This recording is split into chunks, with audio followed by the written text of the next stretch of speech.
জীবনের সায়ান্নে এসে আজকে তোমাদের উপস্থিতি দেখে আমার বুক ভরে গেছে। আর কদিন বাঁচব? মা যেমন সন্তানকে লালন করে বড় করে,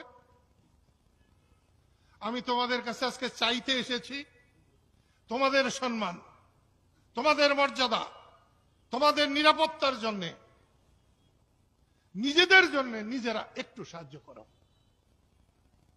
দেশ দলাদলিতে ভরে গেছে, দেশে ভালো মানুষ নাই, যারা আছে তারা কোন ঠাসা,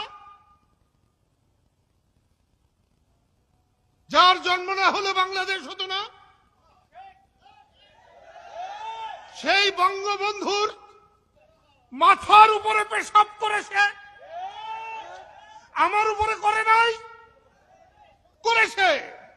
মুক্তিযোদ্ধা হলে জিয়াউর রহমানের উপরে করে নাই, করেছে। এটা চলতে দেওয়া যায় না। গত পরশু 28 তারিখ মুক্তিযোদ্ধা মঞ্চ 71 তাতে আমার বড় ভাই লতিফ সিদ্দিকী গিয়েছিলেন। তার সামনে, তার পাশে দাঁড়িয়ে লতিফ সিদ্দিকীর দুই গালে জুতা মারো তালে তালে। আজকে এই দেশে মুরব্বীদেরও মর্যাদা নাই, মুক্তিযোদ্ধারও মর্যাদা নাই।